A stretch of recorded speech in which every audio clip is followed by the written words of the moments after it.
오늘 우리가 말씀 읽기에 따라서 함께 살필 본문은 구약성경 사무엘 하입니다. 사무엘 하에서는 선지자 사무엘이 죽고 또 당시 이스라엘의 왕이었던 사울의 죽음 그 이후에 다윗을 통하여서 하나님께서 나라를 견고히 하시고 그 나라를 다스려 가시는 것들을 잘 기록해주고 있습니다. 이 사무엘 하는 우리가 내용으로 따져서 보면 크게 두 가지로 구분해서 볼 수 있는데, 하나는 다윗 왕권이 견고해지는 것이고 또 다른 하나는 다윗의 왕권이 쇠퇴하는 것으로 우리가 구분하여 볼 수 있습니다. 그 기점 혹은 그 기준은 여러분이 짐작하실 수 있겠지만 다윗이 우리아의 아내 밧세바를 범하였을 때를 기점으로 해서 이 내용이 구분이 되게 됩니다. 우리아의 아내 밧세바를 범한 사건을 전후로 다윗의 왕권이 강하였다가 쇠퇴하게 되는 그런 모습을 우리가 확인할 수가 있는데, 그만큼 우리아의 아내 밧세바를 범하였던 사건은 다윗의 인생에 있어서 가장 처참한 실패를 보여주는 사실입니다. 특별히 그것은 하나님의 법을 어겼다라고 하는 점에 있어서 이는 이전에 이스라엘과 맺으셨던 하나님과 이스라엘 사이의 언약을 깨는 그런 모습을 보이기도 하는 것입니다. 다윗 왕권의 견고함과 쇠퇴는 이전에 모세와 맺으셨던 그 언약 안에서 발견할 수가 있는데, 모세와 맺으셨던 언약을 간략하게 요약해서 보면 이 말씀을 잘 따르면 복을 받을 것이나 그렇지 않으면 너희가 저주를 받을 것이다 라고 말씀하셨던 것이 모세와 맺으셨던 하나님의 언약입니다.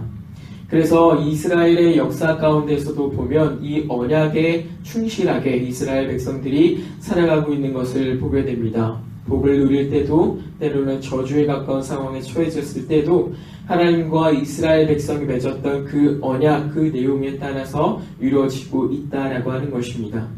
오늘 이 다윗의 왕권이 바로 그러한 언약에 따라서 변하고 있음을 우리가 확인할 수 있습니다. 이전에 다윗이 하나님의 말씀 앞에서 신실하여서 그 하나님과의 말씀 그리고 하나님과의 언약을 신실하게 지켜 살아갔을 때는 다윗이 기대할 수 없었던 하나님의 나라의 왕으로 세움을 받는, 그리고 그 나라를 통치하면서 하나님의 그런 영광들을 드러내는 그러한 삶을 살아가지만, 그러나 우리아의 아내 밧세바를 취함으로 인하여서 하나님과의 그 언약 내용에 따라서 하나님께 심판을 받기도 하고 그 이후로 다양한 어려움에 처하고 있다는 것을 우리가 확인할 수 있는 것입니다. 하나님의 언약, 그것에 따라서 그 내용에 따라서 다윗의 왕권이 강하여졌다가도 그리고 쇠하여졌다가도 하는 것을 우리가 본다 이겁니다. 이러한 모습은 결국엔 하나님께서 세우시는 나라 혹은 그가 다스리시는 그의 나라는 하나님과의 언약 관계에서 그의 법을 잘 준수하는 것을 굉장히 중요한 것으로 여긴다라고 하는 걸 우리가 확인할 수 있습니다. 다시 말하면 하나님과의 언약, 그것으로부터 하나님의 말씀을 잘 준수해야만 되는 것이 바로 하나님의 통치에 살아가는, 그 안에 살아가는 사람들의 책임이라고 하는 것입니다. 이러한 왕권의 강화와 쇠퇴라고 하는 것을 보면 오늘을 살아가는 우리 성도들에게는 또한 하나님과의 언약 관계를 바로 이해하고 또 그 안에서 하나님의 법을 잘 준수할 것이 우선시되어야 한다라고 하는 걸 가르쳐 줍니다.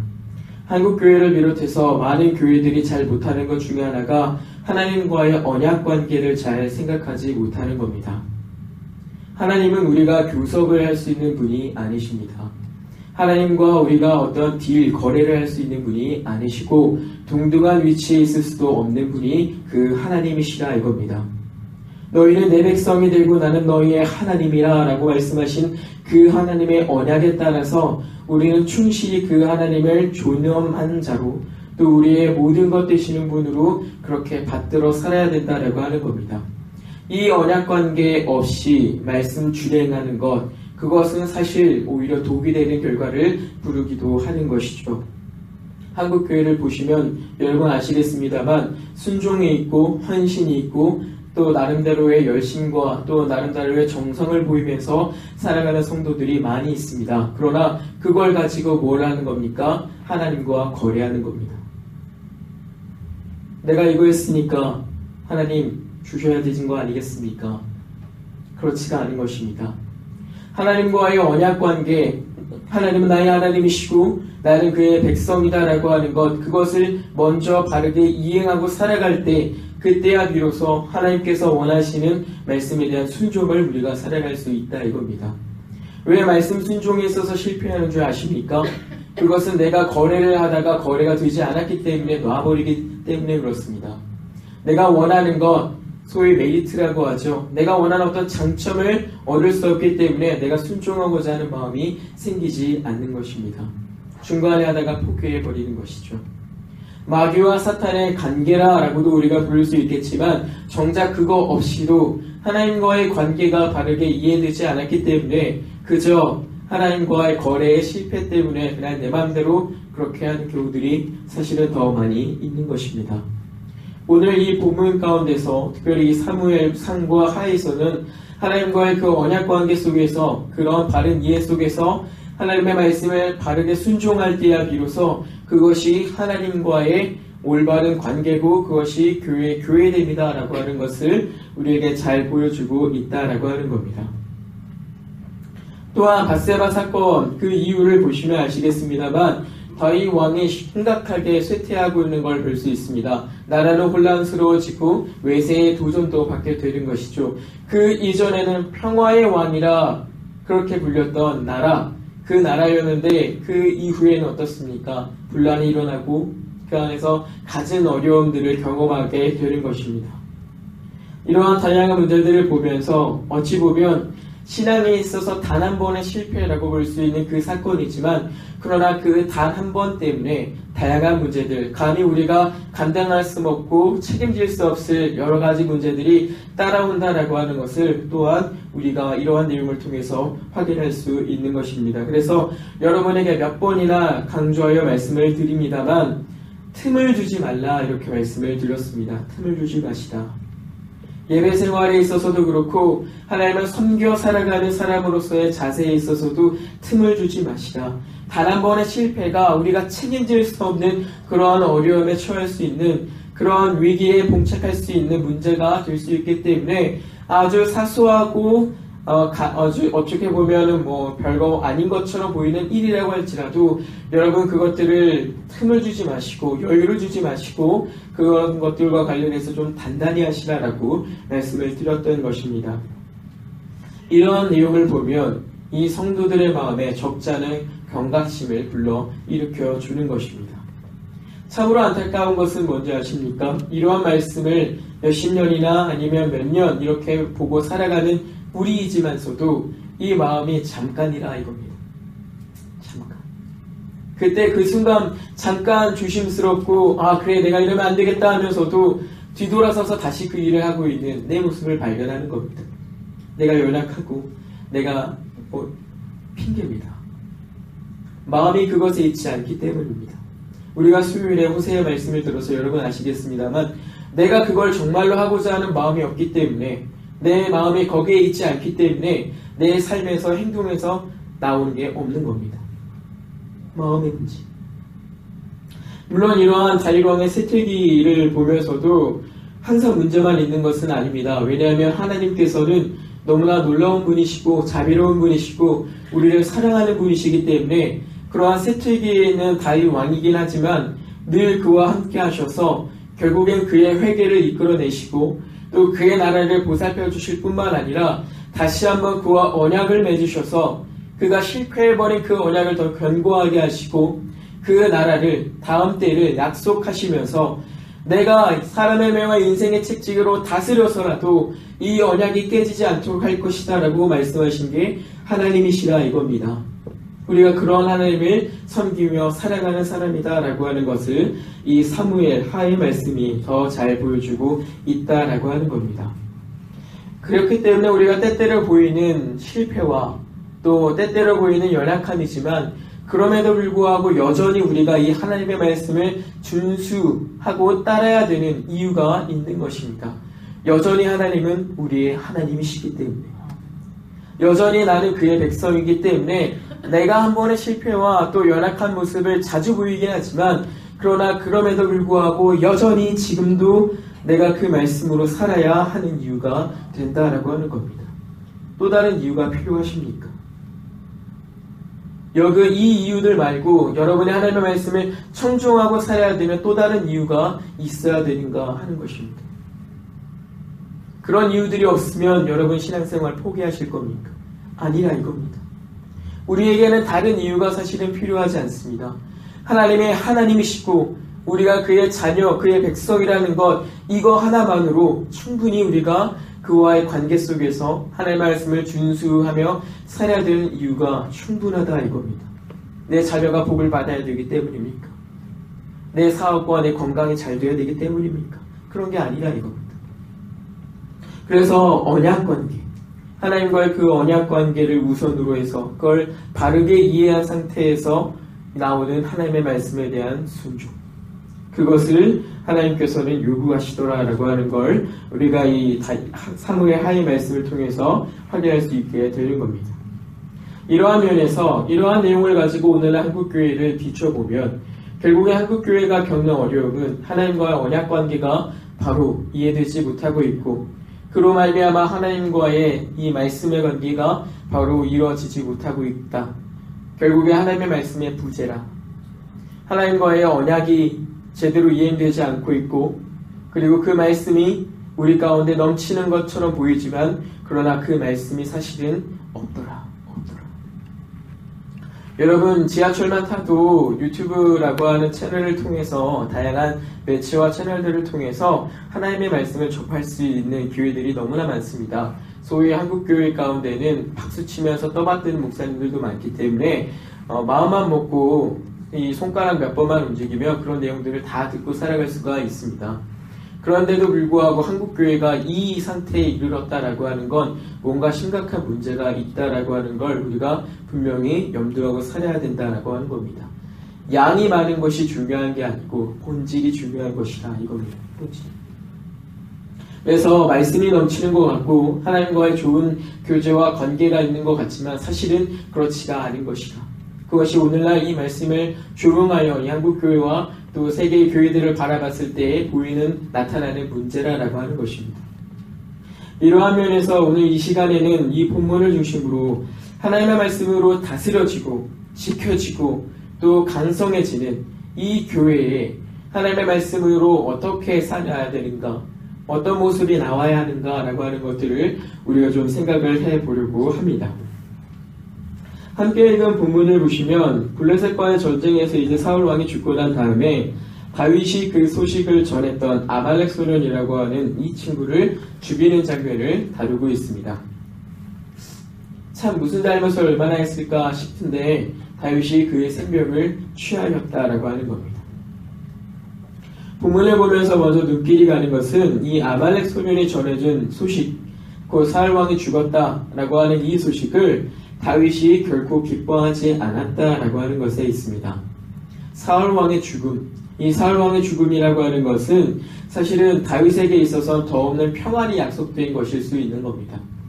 다윗이 지금 이 이방 땅에 이르기까지 사울 왕이 얼마나 위협하면서 쫓아왔습니까?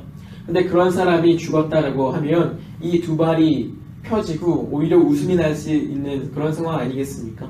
나를 그렇게 위협하고 그러더니 잘 되었다, 고소하다. 그런데 다윗이 그렇게 하지 않더라 이겁니다. 그렇게 하지 않더라. 다윗은 이 사울 왕의 죽음이 정말로 아파서 정말로 너무나 슬퍼서 그럴 만큼 이 마음을 드러내고 있다라고 하는 겁니다. 오히려 슬퍼하더라. 기뻐하지 않고 다행이다 여기지도 않고 오히려 슬퍼하더라. 다윗이 이처럼 슬퍼하는 이유는 그 일이 하나님으로 말미암아 일어난 일이었음을 잘 알고 있기 때문에 그렇습니다. 하나님이 그 일을 이루셨기 때문에 사울 왕이 그 목숨을 잃었다라고 하는 것을 이 다윗 자신이 잘 알고 있는 겁니다. 거기로부터 나오는 슬픔입니다. 이게 왜 슬플까 싶지만 이 슬픔은 마치 이후의 왕정시대를 살아가면서 북이스라엘과 남유다에 하나님의 말씀을 전하면서 그들에게 징계를 선언하고 실제로 그 징계를 경험하고 살았던 선지자들의 그 슬픔과 크게 다르지 않은 슬픔인 것입니다. 특히 오늘 본문에서 다윗은 전쟁으로 인하여서 사울 왕과 그의 자녀들 그리고 이스라엘 사람들의 죽음을 애가를 지어서 부를 만큼 진심으로 애통을 하고 있는데, 이는 자기를 어렵게 하기는 하였어도, 살아생전에 나를 정말로 힘들게 하기는 하였어도 하나님의 백성으로 속하였던 자들에 대한 그 죽음에 대한 슬픔인 것이고, 그러한 징계를 두신 하나님의 마음을 헤아린 슬픔인 것이고, 이방인과의 전쟁에서 여호와의 이름이 상한 것에 대한 슬픔인 것입니다. 블레셋과의 전쟁에서 이스라엘이 패하여 사울 왕이 죽었습니다. 그의 목은 잘려서 이방 땅으로 끌려갔고, 그의 갑옷은 여기저기 벗겨져서 이방 땅 사방으로 흩어져 보내졌습니다. 이스라엘의 패배는 어찌 보면 하나님의 패배처럼 여겨질 수 있는 그런 상황. 그런데 그것은 하나님께서 기꺼이 징계로서 허락하신 일이란 말입니다. 그 하나님의 마음을 헤아렸을 때 다윗의 마음이 슬플 수밖에 없는 것입니다. 또한 이스라엘, 자기와 함께 살았던 하나님을 존경하고 하나님을 왕으로 모시고 살았던 그 백성의 죽음이 이 다윗에게는 무엇보다 더 큰 아픔인 것입니다. 애가를 지어서 그 노래를 부를 만큼 슬펐다. 이러한 면에서 하나님 나라에 속하여 살아가는 이들은 여호와의 이름 때문에, 그 이름을 의지하며 살아가는 자들의 어려움을 진심으로 공감하고, 또 그들의 슬픔을 진심으로 공유하고, 때때로 진심으로 아파할 줄 알아야 한다라고 하는 걸 교훈을 받습니다. 반대로 그들을 어렵게 하거나 슬프게 하거나 아프게 하는 일들은 하지 말아야 된다라고 하는 것도 우리가 이 내용들을 통해서 교훈을 받는 것입니다.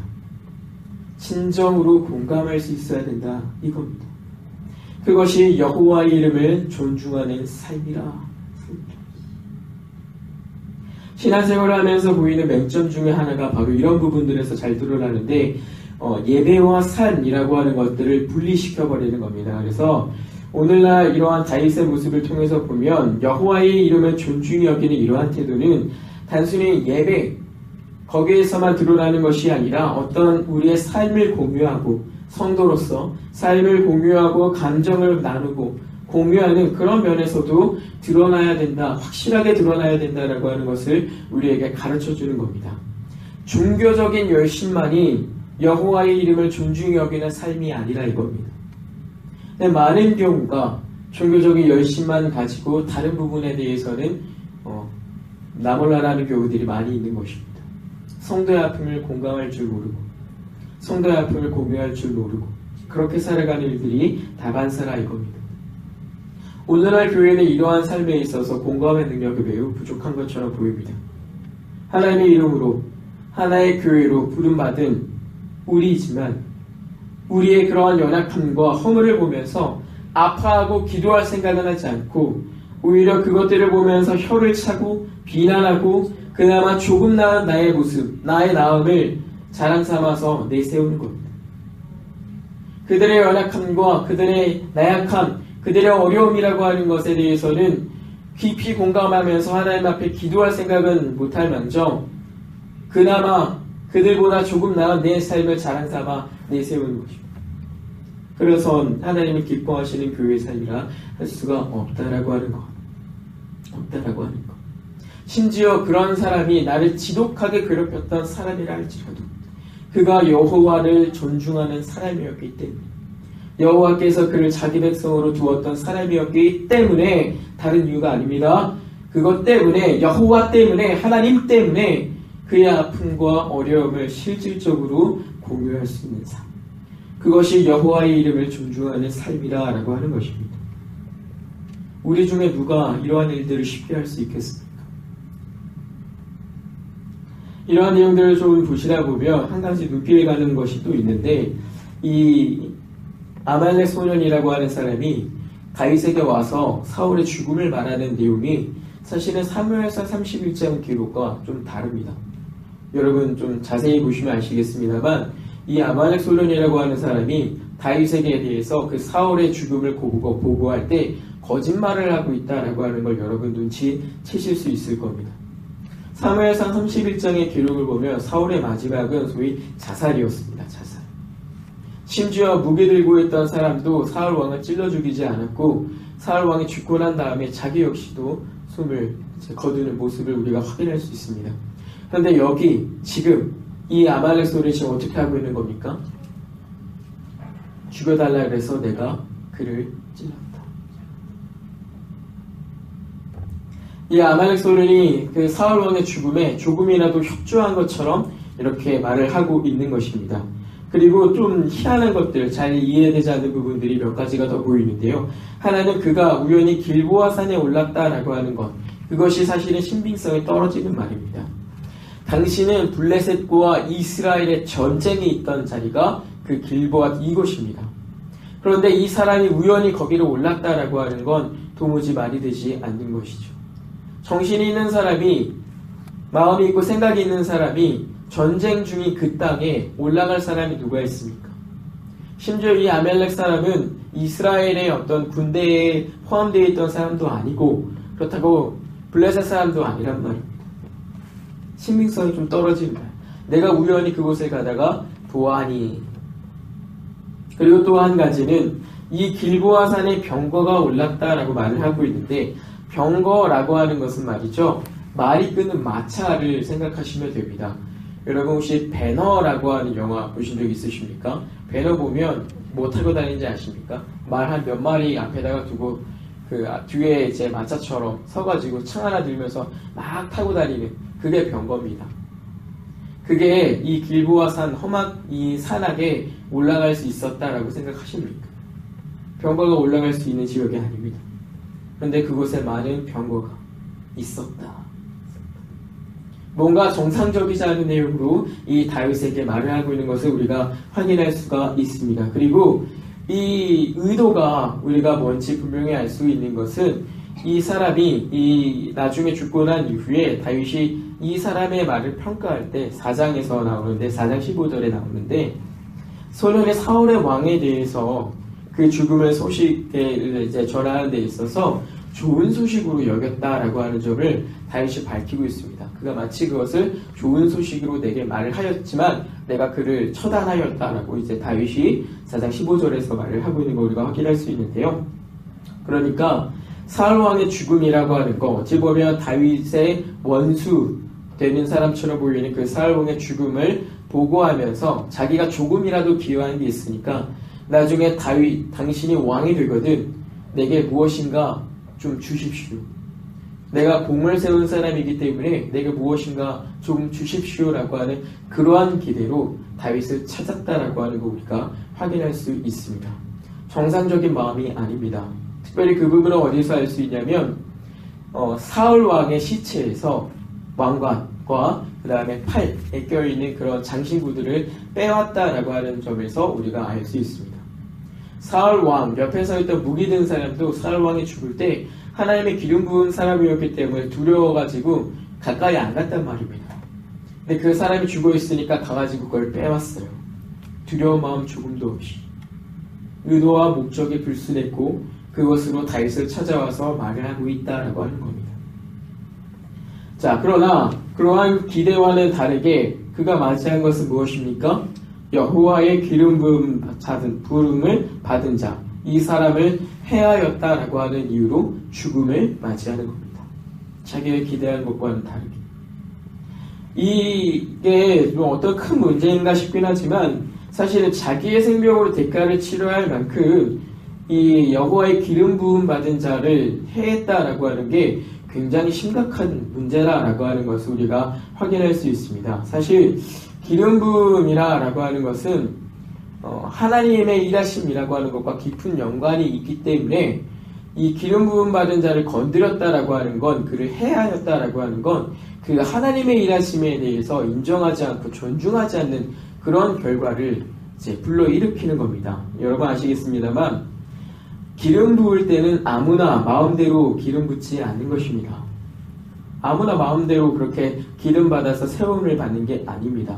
하나님의 방법이 있고 하나님의 질서가 있고 하나님의 뜻이 있습니다.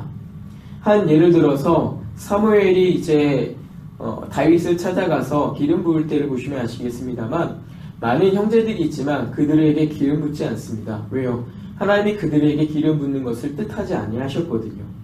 그래서 결국엔 아들이 또 누가 있지 않느냐 보아하니까 하나님이 말씀하신 그 사람이 없다. 그래서 찾아가서 다윗에게 기름을 붓는 것입니다. 여기에 하나님의 뜻과 질서 그리고 하나님이 계획하신 일, 하나님의 일하심 그것들이 나타나는데 이 기름 부음 거기에는 하나님의 질서가 있고 하나님의 뜻이 있기 때문에 그 기름 부음 받은 자를 두려워하지 않았다. 그를 해하는 걸 두려워하지 않았다라고 하는 것은 하나님의 일하심과 뜻하심 가운데 도전하는 일들을 두려워하지 않았다라고 하는 것과 다를 바 없는 내용을 갖는 겁니다. 그래서 오늘 이 사람이 죽음을 당하는 것이죠. 그래서 하나님에 대하여 도전하고 있는 하나님 그 뜻과 계획에 대하여 도전하고 있는 이 사람에 대하여 하나님의 뜻과 계획을 존중하지 않은 그 대가로서 다윗이 책임을 묻고 있다라고 하는 겁니다. 주목할 부분은요, 이 아말렉 소년이 실제로 그 사울 왕을 해한 게 아닙니다. 죽음은 사울이 죽은 거예요. 죽고 난 이후에 아말렉 소년이 간 거예요. 근데 뭐라고 말하는 겁니까? 내 입으로라도 자기가 실제로 하지 않았지만 그 입으로라도 하나님의 계획과 뜻하심에 대해서 거기에 대해서 순종하지 못하는 것들을 했을 때 거기에 대한 대가가 이렇게 무서운 일이었다라고 하는 겁니다. 이렇게 무서운 일이었다. 이러한 본문을 볼 때 여러분 주의하셔야 될 것 중에 하나는요. 보통 이 말씀을 이해할 때 하나님의 기름 부음 받은 자를 많은 경우에 목회자로 설정하는 경우가 많습니다. 기름 부음 받은 자를 목회자로 설정을 하고 목회자를 경히 여기는 사람들에게 주는 무서운 경고로 바로 적용하는 경우들이 많이 있는데요. 그러면서 이제 주의 종을 함부로 대적하지 말아라 라든가 경히 여기지 말아라 라든가 없이 여기지 말아라 라든가 하는 경우들이 있는데 이러한 적용은 사실 좀 신중할 필요가 있습니다. 왜냐하면 기름 부음을 받은 자라고 할 때 여기에 번역되고 있는 히브리어 단어는요 메시아입니다. 메시아. 목회자가 메시아가 아니란 말이죠. 메시아입니다. 메시아. 기름을 부음 받았다. 메시아. 더욱이 이러한 본문은 단순히 어떤 목회자의 자리를 변호하기 위한 그런 본문이 아니란 말입니다. 오히려 하나님의 뜻과 하나님의 계획이라고 하는 것, 그것들을 더 존중할 수 있도록, 또 주의할 수 있도록 하기 위한 본문이 바로 이러한 본문이라서 물론 실제로 이 목회자들이라고 하는 사람이 하나님 앞에 기름 부음 받아서 어떤 일을 하기는 하지만 그렇다고 이 본문이 그걸 위한 본문이 아니기 때문에 그냥 막 갔다가 아떼 앉아치고 그렇게 바로 적용하는 거 좀 문제가 될 수 있는 것입니다. 그래서 기름 부음을 받은 자가 어떤 사람인지 여러분 잘 생각해 보셔야 되는데 구약에 있어서 이 기름을 부음을 받았다라고 하는 것은 보통 두 가지 정도로 요약이 됩니다. 하나는 성령의 임재와 관련해서 그리고 또 다른 하나는 어떤 직분을 받는 데 있어서 이 기름 부음을 받는다라고 하는 표현들을 쓰는데요. 예를 들어서 보면 사울 왕과 다윗이 기름 부음을 받을 때 그 내용을 보면 사무엘상 16장 내용을 보시면 다윗에게서는 하나님의 영이 임했고 사울에게서는 하나님의 영이 떠났다. 이런 말씀하고 있습니다. 특별히 또 사울 왕에게 이제 처음 기름 부음 받을 때는 하나님의 영이 임했다라고 하는 표현들을 하고 있는데요. 이러한 면에서 기름을 부음을 받는다라고 하는 것은 성령의 임재를 뜻하기도 하고 또 다른 하나는 직분의 수행인데 제사장이나 왕이나 이런 사람들이 그 직분을 합당하게 하나님 앞에 합당하게 수행할 수 있는 사람이 되었다. 합법적으로 하나님께서 주신 그 직책을 감당할 수 있는 사람이 되었다라고 하는 표시로서 기름을 부어서 안수하는 그런 모습을 이제 보입니다. 그럴 때 이 기름을 부음을 이제 받는다라고 이제 표현하게 되는데 이렇게만 보면 아주 특정한 몇 명에게만 이렇게 한정돼서 보여지는 이 말씀이지만 우리가 조금 더 넓은 의미에서 이 말씀과 함께 이 내용을 조명해서 보면 좀 달라질 때 베드로전서에 이런 말씀이 있습니다. 너희는 택하신 족속이요 왕같은 제사장들이요 거룩한 나라요 그의 소유가 된 백성이니 이는 너희를 어두운 데서 불러내어 그의 기이한 빛에 들어가게 하신 이의 아름다운 덕을 선포하게 하려 하심이라 라고 하는 이 말씀. 여기서 말하는 너희가 누굽니까? 성도란 말입니다. 성도. 교회로 살아가는 사람이란 말입니다. 목회자들이 아니고요. 교회, 하나님의 부르심을 받은 성령의 임재와 함께 새로운 삶을 살기 시작한 그 사람들을 두고 이렇게 표현하고 있는 겁니다. 그러니까 궁극적으로는 자기 백성의 죄를 구원해서 자기 백성의 죄에서 구원해 주실 이 예수 그리스도로 말미암아 성령의 임재와 함께 새로 거듭난 사람들, 성도들을 두고서 기름 부음을 받은 자라고 우리가 부를 수 있는 겁니다. 그래서 이 본문을 이해하실 때 목회자에게 바로 적용하는 게 사실 아주 틀린 건 아니지만 좀 다시 생각해야 될 것은 넓은 의미에서 이미 예수 그리스도로 말미암아 드러난 그런 넓은 의미 속에서 모든 성도들이 이 말씀을 다 포함이 되어 있기 때문에 그렇다라고 하는 겁니다. 그러니까 여러분이 서로를 대하실 때 말이죠. 조심하셔야 되는 겁니다. 조심하셔야 돼요. 기름 부음을 받은 사람이에요. 하나님의 것이란 말입니다. 하나님의 것이란 말입니다. 서로를 대하실 때 하나님을 존중하듯이 하나님의 그 계획과 뜻을 존중하듯이 여러분이 서로에 대해서 조심하셔야 된다라고 하는 것이 이 본문이 우리에게 핵심적으로 요구하는 사실입니다. 기름 부음을 받으셨잖아요. 그리스도가 불러주셨잖아요. 하나님의 계획과 뜻이 있잖아요. 나한테만 있는 거 아니잖아요. 여러분 주위를 둘러보시란 말이에요. 여기 모여있는 모두에게 하나님의 그 뜻과 계획이 있단 말이죠. 그 뜻과 계획, 그걸 존중하시면 여러분 서로에게 각자가 조심하셔야 된다고 하는 겁니다. 여러분이 이 내용들을 잘 기억하셔야 될 것은 이것이 하나님의 말씀으로 다스려지는 나라, 그 교회 가운데 반드시 나타나야 되는 모습이기 때문에 그렇습니다. 사랑하는 성도님들, 오늘 본문을 통해서 하나님의 말씀으로 다스려지는 이 교회는 하나님을 존중해야 되는구나라고 하는 것, 그분의 뜻과 계획을 정말로 존중히 여겨야 된다라고 하는 것을 우리가 다시 한번 확인하게 됩니다. 그리고 하나님께서는 당신이 기름 부어 세운 자를 존중히 여기지 않는 일에 대해서 자기의 뜻과 계획에 도전하는 것으로 여기시고 그것들에 대해서 분명히 대가를 치르게 하시는 분이다라고 하는 것도 우리가 함께 살펴야 되는 겁니다. 이러한 면에서 서로가 모두가 조심해서 해야 되는데 목회자는 하나님을 존중히 여기든 성도를 존중히 여겨야 되는 것이고 성도는 하나님을 존중히 여기든 목회자를 존중히 여기셔야 되고 성도는 하나님을 존중히 여기든 서로의 성도를 서로가 존중히 여기셔야 된다라고 하는 것들을 우리가 이 내용을 통해서 구체적으로 교훈을 받는 겁니다. 때때로 여러분이 윽박지르고 비난하는 그 사람은 그리스도의 피값입니다. 때때로 여러분이 윽박지르고 비난하는 그 사람은 하나님이 무엇보다 귀하게 여기시는 사람입니다. 여러분이 그렇게 말씀하시는 그 사람은 여러분의 감정과 여러분의 삶을 공유하셔야 되는 사람입니다. 서로를 아프게 하거나 슬프게 하거나 어렵게 하지 마시고 오히려 그런 것들을 같이 공감하십시오. 그런 것들을 같이 공유하는 사람이 되십시오. 그것이 하나님을 존중히 여기는 삶의 모습인 겁니다. 말로만 하나님 존중히 여기지 마시고요. 생활로 드러내셔야 됩니다. 언젠가 말씀드렸습니다만 여러분의 신앙생활을 단번에 확인하고자 한다면 여러분이 혼자 계실 때 하나님 앞에서 어떻게 생활하는지를 보시면 됩니다. 마찬가지로 여러분이 하나님을 존중하는지 아닌지 하는 것은 여러분의 성도들을 대할 때 나오는 모습으로 단번에 알 수 있습니다. 그게 여러분이 하나님을 존중하는 모습입니다. 무엇도 아니고요. 여러분의 성도를 대하는 모습이 하나님을 대하는 그 태도인 겁니다. 거짓이 있을 수가 없어요. 잘 기억하셔서 주의해서 살피십시오. 우리 주님이 괜히 형제사랑 우리에게 말씀하신 게 아닙니다. 교회에게 괜히 형제사랑을 언급하신 게 아니랄 겁니다. 하나님을 사랑한다 하고 형제를 사랑하지 않는 자는 가짜라고 괜히 말씀하신 게 아니란 말입니다.